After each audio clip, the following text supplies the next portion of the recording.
Muchísimas gracias, Juan Carlos, por la presentación, por el afecto, el reconocimiento que expresa APSA con toda esta distinción que me han hecho. Tengo que ver cómo me coloco a la altura de los acontecimientos previos, de los antecedentes.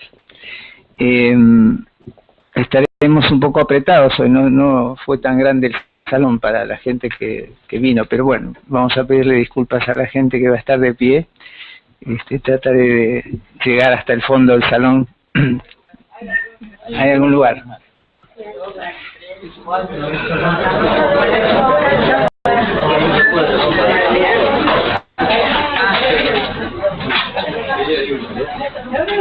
Bueno, fíjense, voy a comenzar hablando un poco de cómo se constituye un campo de psicoterapias psicoanalíticas, de dónde arranca, qué asuntos plantea ese campo, qué investigaciones lo van constituyendo en el tiempo y las tareas que eso supone. Numerosas tareas son las que tienen que ver con el campo de las psicoterapias psicoanalíticas. Este campo aparece inicialmente señalado por Freud en un par de artículos poco leídos. En muchos lugares no se dan a leer directamente porque comprometen a los esquemas previos. En los escritos técnicos de Freud ustedes van a encontrar un par de artículos. Uno se llama El porvenir de la terapia analítica, año 1910, y el otro es Los caminos de la terapia psicoanalítica, 1918. En esos artículos, Freud se pregunta qué va a pasar con el futuro del análisis, que hasta ese momento era un análisis clásico enteramente, y él dice que es para poca gente, para un sector social de poder adquisitivo mayor, pero varias veces dice, con este método llegamos a muy poca gente. Es decir, no representamos nada en salud mental, atendiendo a 20 personas en un consultorio. Entonces, él dice, estamos todavía trabajando en una pequeña escala, pero el futuro que se viene va a cambiar, las circunstancias van a cambiar, cuando aparezcan hospitales y centros de salud mental en situaciones en que habrá demandas para la salud mental y la demanda se hará masiva. Ante esa demanda masiva, dice Freud, nuestra técnica tendrá que cambiar. No sabemos cómo va a cambiar, dice en el año 18, no sabemos cómo va a cambiar, pero seguramente va a haber que combinar recursos. Y él se imagina la combinación de recursos. O sea, ahora, sí. Se imagina entonces una combinación de recursos. Y la que se imagina él, inicialmente aparece en el artículo, es una combinación, dice, de una intervención psicoanalítica que incluya instrucción de tipo educativa, o sea, orientación educativa, y tal vez ayuda material. Y a veces a lo mejor habrá que combinar, dice, intervenciones psicoanalíticas con hipnosis, para poder penetrar en otro tipo de demandas, otro tipo de patologías que hasta ese momento no se estaban usando. Entonces, lo primero que él afirma es que va a haber que cambiar, no sabe en qué dirección. Él también afirma en uno de esos artículos que no se le pasa por alto que en los trastornos que una persona padece, influye su ambiente, influye, él dice, las circunstancias que rodean a la consulta. Y dice, intervenir sobre esas circunstancias que rodean y agravan la consulta estará más que justificado, ¿verdad? Eso muchos analistas no lo escucharon, lo dejaron pasar de largo, pero hizo falta tiempo para que se retomara la idea que estaba clara, es decir, la enfermedad es una cocausación entre procesos internos de un determinado psiquismo, los procesos internos de otros psiquismos que rodean a esa persona y otra serie de procesos de tipo social, institucional, que están también rodeando la situación de enfermedad. De modo que le estaba planteando va a haber que intervenir sobre los contextos. Yo después voy a retomar esta idea de los contextos con nociones más precisas, como va a venir a ser la noción de situación, que para mí apareció unos años después, sobre todo con la obra de Sartre. Lo cierto es que él larga esa idea de los cambios que se vendrán y durante 20 años los analistas no se dan por enterados, siguen trabajando con el método clásico, pero más o menos alrededor del año 35 al 40 están empezando a hacerse cargo de los cambios. Algunos psicoanalistas, formados en distintas partes, empiezan a tomar esas tareas que Freud imaginó que iban a cambiar la práctica. Sí. Me tengo que comer el micrófono. Entonces, esta gente empieza a explorar qué posibilidades hay de atender pacientes que no van a ir al clásico diván, al encuadre de muchas sesiones semanales o el trabajo sin límites de tiempo. Esto toma la forma de diversas prácticas privadas, pero además toma la forma de ciertos centros asistenciales que se van destacando en el tiempo porque empiezan a producir una casuística con variaciones técnicas importantes. Yo voy a mencionar 4 centros de los muchos que se van haciendo cargo de estos cambios, pero hay 4 centros que yo destacaría por la producción casuística y técnica que abre el campo de las psicoterapias psicoanalíticas. El primero es el centro de Alexander y French en Chicago, en el Instituto de Psicoanálisis de Chicago. El segundo sería el de la clínica Tavistock de Londres. El tercero sería el de la clínica Menninger de Kansas, Estados Unidos. Y el cuarto sería un centro argentino, que sería el de Lanús, el servicio de psicopatología que dirigió Mauricio Goldenberg. Yo tuve la suerte de trabajar muchos años al lado de Goldenberg y llenarme de curiosidades, de intereses y de impactos al trabajar con poblaciones muy complejas, muy difíciles, trabajar con población de villas y tener que ver cómo íbamos a adaptar un conocimiento psicoanalítico que venía de los modelos clásicos a situaciones nada clásicas, digamos así. Toda la asistencia en salud mental en América Latina era ya entonces de un grado de variedad y de demandas enteramente cambiantes. Era claro, y eso a mí me apasionó bastante, que en América Latina teníamos que inventar la salud mental, que no venía inventada de Europa, había que inventarla de nuevo. Y que la situación de demanda de una persona europea de clase media no tenía casi que ver con la situación de demanda de una persona que no tenía casa ni trabajo en una villa. Estos 4 centros que menciono fueron produciendo obras, y obras con una casuística importante. De los 4 centros, yo diría que el nuestro, el de Lanús, tiene una importancia mayor en el tiempo que los otros que cité. Primero porque tiene una casuística mucho mayor, y esa casuística en Lanús era de más de 2.500 consultas por año. En cambio, toda la muestra de Alexander eran 300 pacientes. Y la Tavistock a lo mejor veía 100 pacientes por año. Entonces ahí la casuística va dando condiciones de demanda muy diversas a las que hay que ir adaptando métodos y métodos, ¿no? Y la situación de invención, les doy un ejemplo de inventar. Teníamos mucha gente que venía a la secretaría del hospital a pedir turno para iniciar tratamiento, pero no se daba abasto, entonces hacían cola y la secretaria no daba abasto a dar los turnos. Entonces la gente acumulada ahí en un hall, algunos terapeutas dijeron, pero esto es un grupo, vamos a hacer un grupo de espera en secretaría para conseguir turno. Y se inició un trabajo que duró mucho tiempo, que era una especie de preterapia grupal en el umbral del hospital, digamos así, ¿no? En el umbral del hospital. Y esta gente del grupo de espera ya se metía en su tratamiento, digamos, con lo cual cuando le daban el turno era natural tomar el turno y seguir, digamos, ya no había resalto, ¿no? Del mismo modo, éramos muchos terapeutas, llegamos a ser 200, y con toda esa gente que consultaba, y entonces no había consultorios. Entonces, primero inventamos el consultorio en el auto. Cada uno que tenía un auto prestaba el auto y la sesión iba el terapeuta en un sillón y atrás el otro, o viceversa, y bueno, empezó la terapia en el auto. El caso es que cuando Goldenberg empezó a caminar por el hospital con un paciente al hombro o en el hombro, lo teníamos que seguir de alguna manera. Entonces teníamos la terapia como la de Sócrates, era la peripatética, que era recorriendo el hall el campo del hospital, el jardín, que era una media manzana. Entonces Fíjense cómo esto era muy Latinoamérica, ¿no? Inventar espacios que nada que ver, ¿no? Pero que podían funcionar. Lo interesante es que podían funcionar.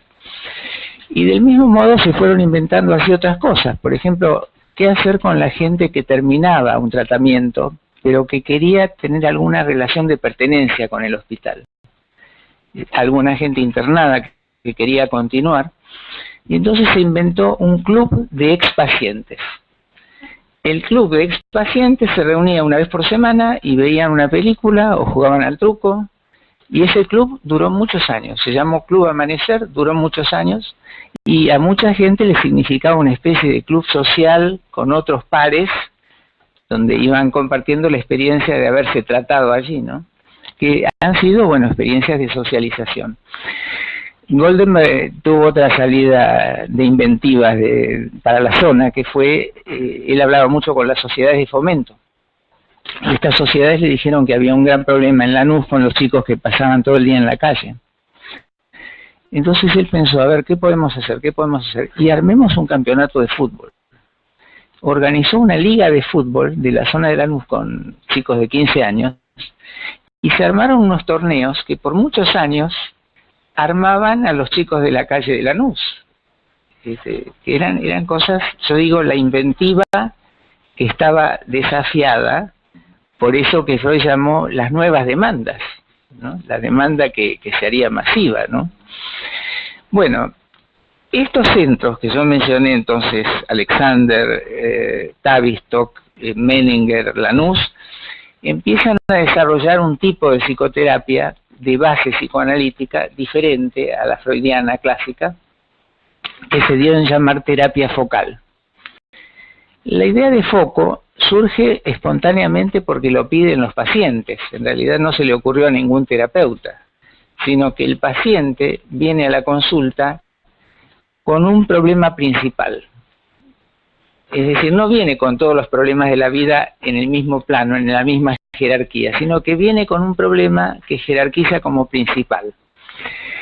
La idea del problema principal, en algunos lugares, recuerdo la clínica Hopkins de John Hopkins en Baltimore, lo formulaba así, una admisión que le decía al paciente: si usted tuviera que elegir un asunto a tratar acá, ¿cuál elige? Y los pacientes en general decían, tengo este asunto principal, que es si me divorcio o no me divorcio, si cambio de trabajo o me echan, o me peleo definitivamente con mi familia o mi amigo. Es decir, había un asunto principal. Lo interesante acá es entender que el asunto principal no se formula en términos de inconsciente, sino que primero es una problemática para la existencia y que se la formula la conciencia. Yo tengo un problema consciente y es que no sé si puedo dejar el trabajo o no puedo dejarlo, o no sé si me tengo que ir del país o quedarme. Entonces la conciencia plantea un problema de existencia. Esto remite a toda una cuestión que yo ahora voy a ampliar en la visión de Goldenberg sobre todo, que es el cruce de lecturas entre lecturas de orden psicodinámico, como puede ser cuáles son los motivos inconscientes para divorciarse, pelearse o mudarse, y cuáles son las manifestaciones que a la existencia se le presentan como válidas. Esto en Goldenberg era un trabajo importante de integrar una lectura psicoanalítica, una lectura psiquiátrica y una lectura de existencia, línea de pensamiento en los autores existenciales, que nos va a conectar con la noción de proyecto, de la que yo quiero hablar también en lo que pueda enseguida, ¿no? Entonces, voy a ver si les puedo destacar qué nos planteaba Lanús, qué nos planteaba Goldenberg. Goldenberg y también en esa época Pichon Rivière estaban planteando una visión plural, interdisciplinaria. No había una disciplina única o privilegiada o recortada, como después algunas ortodoxias pretendieron, sino que había un pensamiento que cruzaba modelos y que se proponía en cada situación clínica ver qué articulación de modelos permitía dar cuenta mejor de la situación. no había un esquema general que valiera para todos los casos, sino que cada caso tenía una configuración singular que se leía según el cruce de estos modelos. A mí, incluso acá la referencia a las ciencias sociales, en ese momento había una psiquiatría social en marcha y una antropología y cuestiones socioeconómicas y sociopolíticas que tenían que ver con la situación de Lanús, por ejemplo, claramente.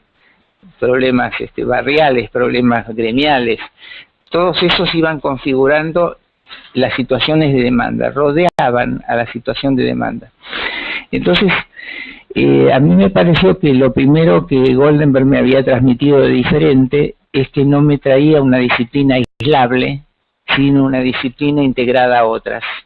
Y ese trabajo de interdisciplina obliga a pensar mucho más, indudablemente a pensar mucho más, porque ya no alcanzan los modelos de un autor, sino que se abre una tarea no terminable, seguimos hoy en la misma, de cruce de modelos y de puesta en relación de diferentes modelos.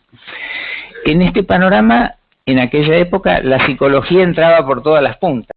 La psicología se ligaba a la psiquiatría, al psicoanálisis, a las ciencias sociales y a la filosofía, de modo que los psicólogos que fueron integrando el servicio nos ayudaban mucho a desarrollar toda esta visión plural, digamos así.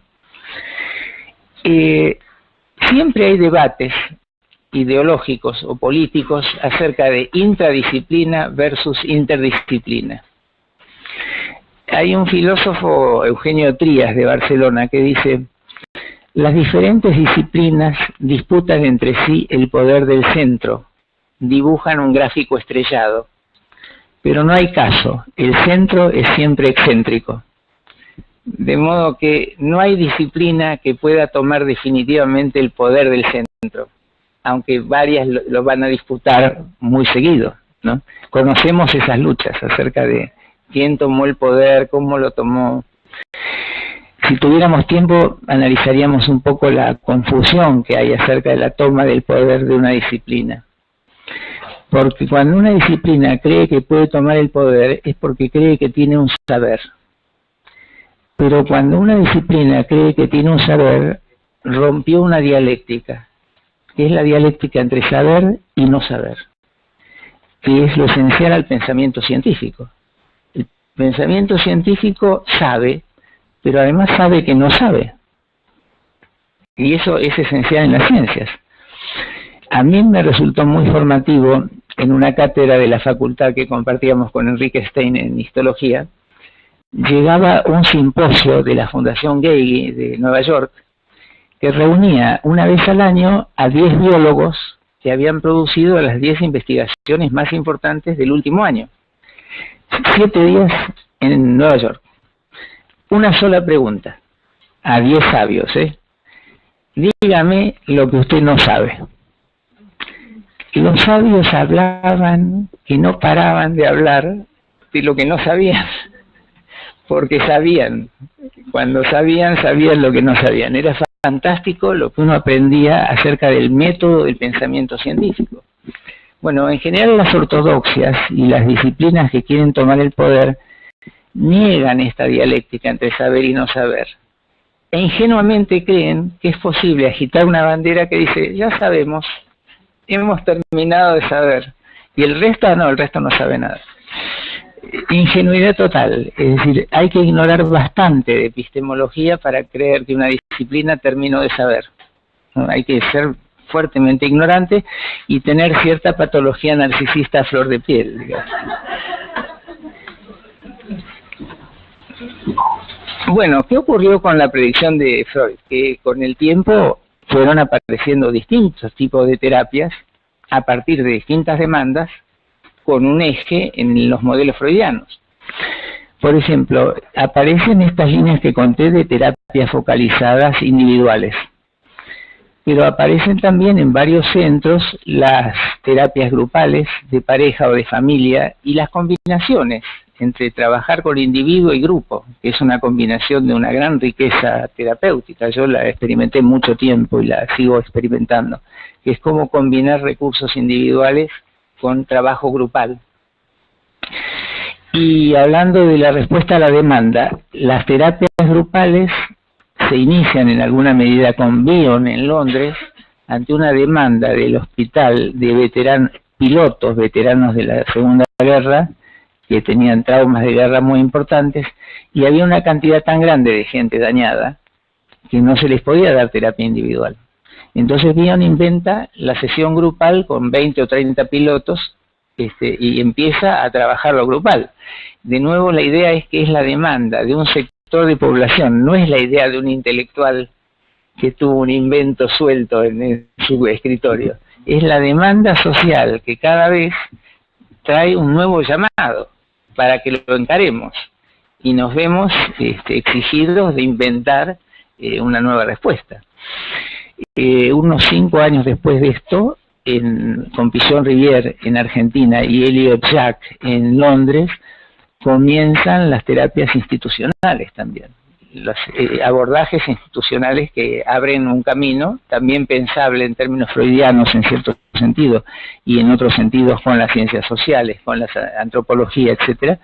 Se abren instrumentos de intervención en empresas, en instituciones, en escuelas, en hospitales, ya tomados en su globalidad, ¿no?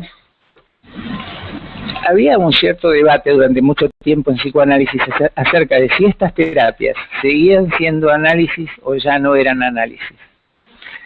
Largo tiempo de debates sobre el tema, y en un momento dado André Green, por ejemplo, un hombre que recorrió bastante la teoría psicoanalítica, dice: las psicoterapias de orientación psicoanalítica son psicoanálisis con un encuadre modificado.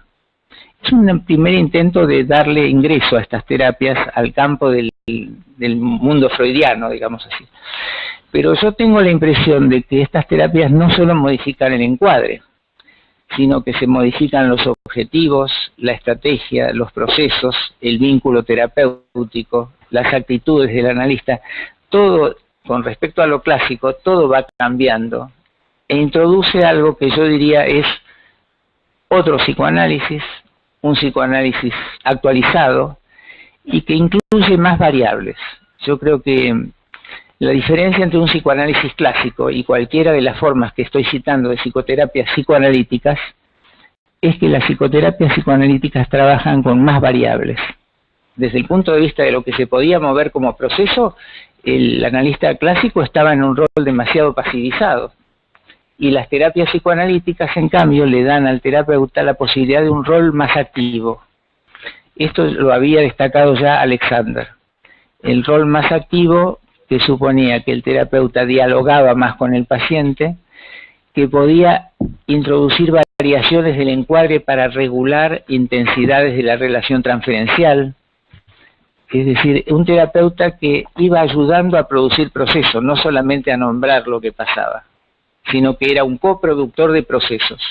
Esto aparece claramente en las psicoterapias psicoanalíticas.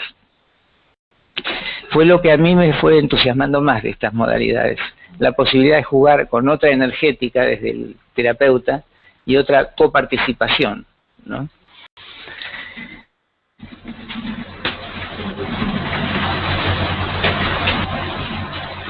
Por otro lado, cómo estas terapias se alejan en cierta medida de Freud, siguen modelos, pero también los reformulan, se hacía muy claro en esto.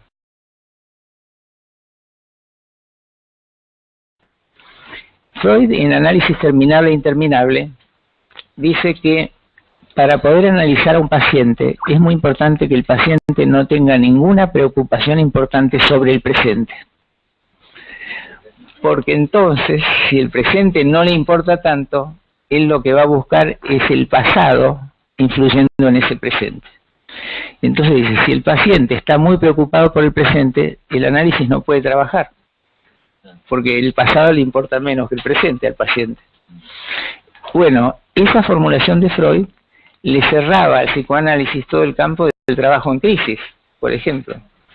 Para trabajar en crisis hay que jerarquizar las tensiones del presente, ver cómo interviene el pasado allí también, pero además el trabajo en crisis revela otra dimensión importantísima que en Freud no es nada clara, que es el lugar del futuro. porque en las terapias de crisis y en las situaciones de crisis está muy comprometida la visión de futuro. En una crisis severa, en una crisis patológica, el asunto es qué va a ser de nosotros, no qué está haciendo hoy de nosotros, sino qué va a ser de nosotros cuando se acumulen los daños, las pérdidas. Entonces hay una pregunta muy importante que va al futuro y viene desde el futuro. Eso no está en Freud. Freud veía solamente el juego entre pasado y presente. Y la cuestión del futuro, vamos a ver ahora, es una dimensión importantísima de la clínica.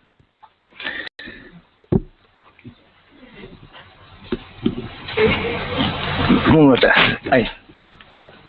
Mira, de ahí yo tomo dos términos de Castoriadis y la noción de proyecto.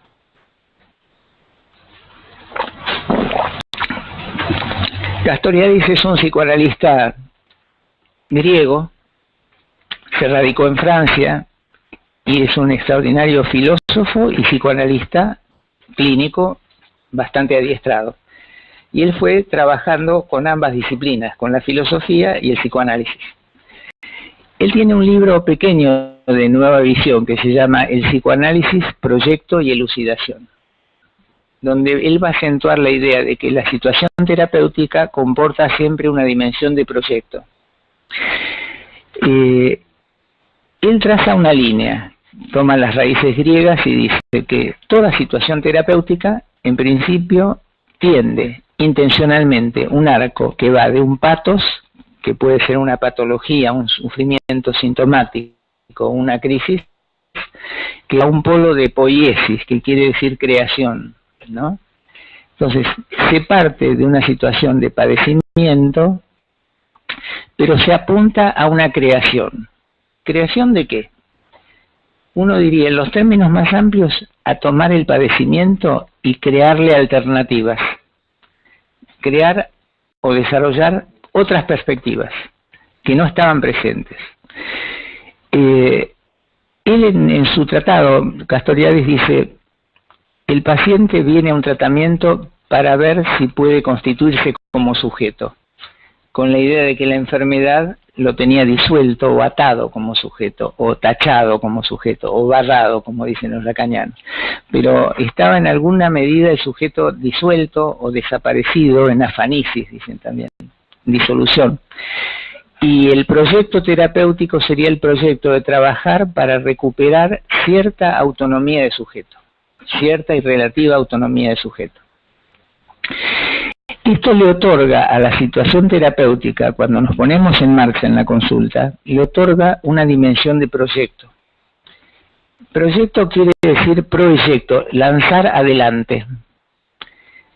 Y el proyecto en la filosofía existencial, por eso yo destacaba que la filosofía tenía mucho que ayudarnos a pensar, el proyecto en la filosofía existencial quiere decir precursar lo posible. Es una temporalidad especial del psiquismo que instala el futuro en el presente y organiza el presente según un futuro que va a ser buscado. Entonces, ese movimiento del futuro al presente, del presente al futuro, Sartre le llama vivir un horizonte de posibles o precursar lo posible. La categoría de lo posible es una categoría muy importante en términos epistémicos porque introduce la posibilidad de creación frente a circunstancias donde no estaba lo posible, había otras circunstancias actuando. Todo esto tiñe a la situación clínica de un proyecto creador, digamos así. Entendiendo que creación, voy a largar dos o tres definiciones posibles. Una era de Wittgenstein, que dice, crear es crear diferencias. Mientras la enfermedad no trae diferencia, porque lo que trae es un circuito de repetición que insiste en repetirse, el estereotipo repetido de la enfermedad, la creación en la clínica es la posibilidad de crear diferencias, ya sea diferencias de conducta o diferencias de pensamiento o diferencias de proyectos, diferencias de panorama en algún sentido, o diferencias de sentido, digamos así. Había otra definición de creatividad que me fue interesante, que era la de Sartre siguiendo a Platón, que decía, crear es traer a la existencia algo que no era. Lo que no era la diferencia. Lo que venía era la repetición. Crear es traer a la existencia algo que no era. Esta situación le da a todo contexto terapéutico una intencionalidad creadora. Y esto lo enfatizo porque en algunas líneas clásicas en psicoanálisis se supuso que el analista no deseaba nada. En realidad, el analista no desea en relación con ciertos valores de vida del paciente y es neutral, pero el analista desea que haya un proyecto, que sería un proceso, digamos. El deseo de proceso es inherente a la situación terapéutica.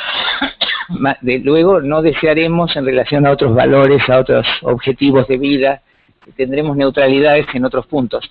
Pero si el analista no desea un proceso-proyecto, es iatrogénico.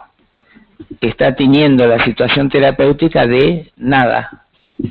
Es un nada que ver. Nada que ver de lo posible sería, ¿no?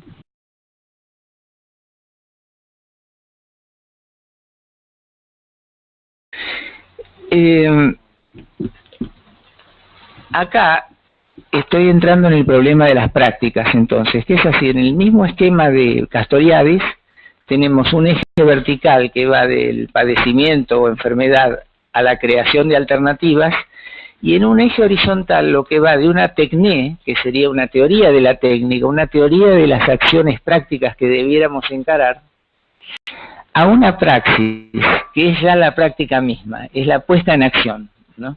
Ahí también hay un resalto entre la teoría de lo que debiéramos hacer, tecné, y lo que realmente hacemos. Hay un resalto que siempre se nos va a escapar. A veces la supervisión sirve para poder averiguar qué hizo uno, pero a veces lo que le contamos al supervisor ya está filtrado.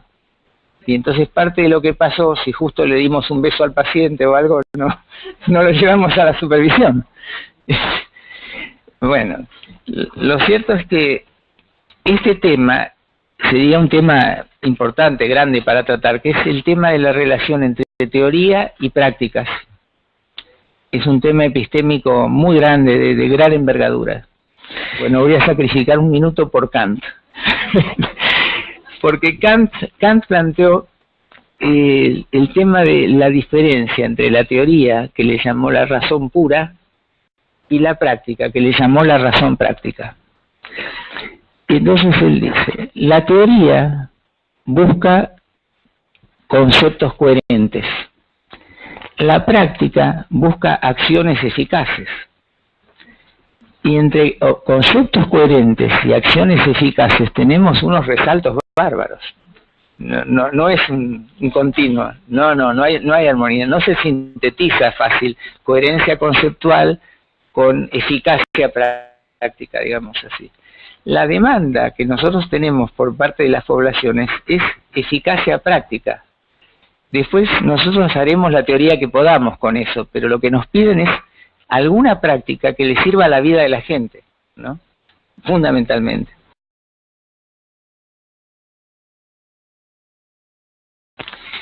El tiempo me va a dar para poco, pero voy a tomar algunos aspectos de la práctica y después vamos a hablar de, si podemos, vamos a hablar como 3 minutos de focos. Alianza terapéutica es un concepto medio perdido en el tiempo. No está claro para los médicos, y los médicos clínicos debieran usar todo el tiempo el criterio de alianza terapéutica, porque si no el paciente no dura.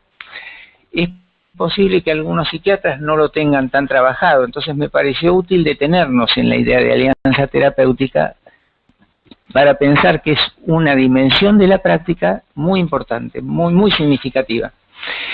Nosotros en alianza terapéutica pensamos que el paciente, para tener condiciones de alianza con nosotros, tiene que tener cierto reconocimiento del carácter psicológico de los trastornos que motivan la consulta. Cierto grado de reconocimiento del mundo psí. Segundo, tiene que tener alguna expectativa de obtener beneficios con el esfuerzo que va a hacer al tratarse. Tiene que tener alguna esperanza de beneficios. Tercero, tiene que tener alguna aceptación del método que vamos a usar. Por lo tanto, es necesario para crear la alianza explicar el método y que el paciente puede darle algún ok preliminar. Pero ya el método en sí es un tema que puede el paciente no aceptarlo. De hecho, nosotros tenemos siempre en primeras consultas dudas sobre el método. La duda más común es la persona que viene y dice, mire, yo tengo mucho miedo al venir acá porque me dijeron que ustedes son divorcistas. Como yo estoy en una crisis de pareja, tengo miedo de que me obliguen a separarme. Entonces es toda una pregunta que hace a la alianza terapéutica, ¿no? Tiene que haber cierta aceptación del encuadre y del contrato. Cierta preliminar aceptación de encuadre y contrato. Tendría que haber alguna inicial conexión empática, que Freud le llamó rapport, cierta conexión intuitiva que dice que podríamos conectarnos. A mí en una primera entrevista me interesa colocar el tema adelante y decirle al paciente algo así, mire, vamos a trabajar un rato en esta entrevista y al terminar nos vamos a preguntar si creemos que podemos trabajar juntos. ¿Qué impresión tiene usted conmigo y qué impresión tengo yo con usted? Y si nos parece que podríamos hacer algo juntos. A veces termina la entrevista y el paciente dice, no, de ninguna manera. Hay que poder bancarla. No interpretarlo todo como patología del paciente. Por último, tendría que haber alguna coincidencia en formular algunos objetivos para la terapia. Algunos fines, algunas metas, algo con lo cual empezar. Después los objetivos o los métodos podrán ser reformulados, pero primero algo en borrador tendría que ser compartible, ¿no?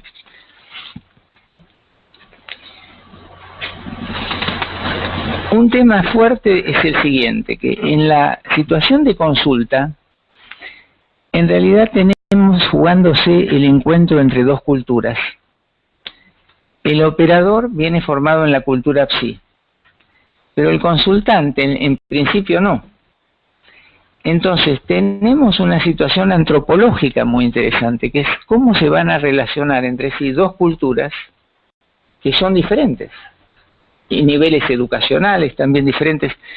Entonces la pregunta, que es una pregunta por el poder, es si se reúnen dos culturas, ¿en qué cultura se va a desenvolver ese diálogo? ¿En una? ¿En dos? ¿Entre dos? Pregunta a revisar, ¿no? Pero de hecho la situación de consulta nos enfrenta con esa cuestión. El gran tema de la alianza terapéutica es que nosotros construimos un contrato, pero un contrato, decía Castoriadis, instituye una relación, pero no estable, no definitiva, sino que es una relación inestable que va a haber que chequear permanentemente. Castoriadis decía, cuando una relación no se está instituyendo, se está destituyendo. De modo que nosotros no demos por sentada la alianza, sino que tenemos que trabajar siempre para ver si la alianza funciona o está amenazada o cuestionada, se fortalece o se debilita.